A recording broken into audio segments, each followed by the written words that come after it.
City India news Telugu, ఇది చీకటి వెలుగు. ఒక తెలంగాణ బిడ్డగా తెలంగాణ రాష్ట్రం కోసం పోరాటం చేసిన ఒక కార్యకర్తగా, కేసీఆర్ గారి సైనికుడిగా, స్వచ్ఛమైన మనసుతో, నిర్మలమైన హృదయంతో స్పష్టంగా నేను గతంలో చెప్పింది మళ్ళీ చెప్తా ఉన్నా. తెలంగాణ ప్రతిష్ట పెంచడానికి, హైదరాబాద్ బ్రాండ్ ఇమేజ్ని అంతర్జాతీయం చేయడానికి, హైదరాబాద్ని ప్రపంచ పటంలో నిలపడానికి ఆనాడు రాష్ట్ర మంత్రిగా ఎన్నో ప్రయత్నాలు చేశాం. ఆ ప్రయత్నాలు చాలా మేరకు ఫలించి హైదరాబాద్, తెలంగాణ భారతదేశంలోనే ఒక ప్రధానమైన నగరంగా ప్రపంచ దృష్టిని ఆకర్షించే స్థాయికి తీసుకొచ్చే విధంగా పనిచేశాం.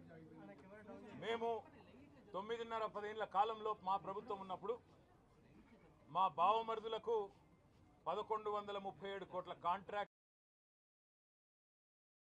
చేయలేదు. మంత్రిగా నేను కౌన్సిల్లో కూర్చొని, కౌన్సిల్ ఆఫ్ మినిస్టర్స్లో, క్యాబినెట్లో కూర్చొని నా కొడుకు కంపెనీకి కాంట్రాక్ట్లు ఇచ్చుకోలేదు. లేదా నేను ల్యాండ్ క్రూజర్ కార్లు కొనుక్కోలేదు. ఆ పనులు రేవంత్ రెడ్డి గారు, ఆయన మంత్రివర్గ సహచరులు, ఆ సాగు తెలివితేటలు, ఆ అవినీతి తెలివితేటలు వాళ్ళకే ఉన్నాయి. నేను 50 లక్షల రూపాయలతో ఎమ్మెల్యేలను కొనుగోలు చేయడానికి పోయి దొరికిపోయిన దొంగను కూడా కాదు. నేను నిఖార్సైన తెలంగాణ బిడ్డను. ఏ పని చేసినా తెలంగాణ కోసం, హైదరాబాద్ ప్రతిష్టను పెంచడం కోసం చేశాను. అర పైసా అవినీతి కూడా నేను చేయలేదు, చేయబోను. సరే, ఇవాళ ఈ కొంచెం ఉర్రకుండా ఆగలుగుతారా?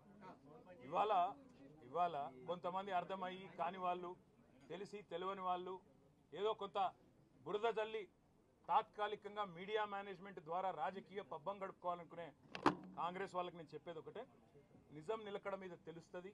మీరు ఇవాళ చల్లే బురద ఎట్టి పరిస్థితుల్లో మా దృష్టి ఏదైతే కేంద్రీకరించబడిందో దాని నుంచి తప్పించలేదు. మేము మాట్లాడుతూనే ఉంటాం, కొట్లాడుతూనే ఉంటాం.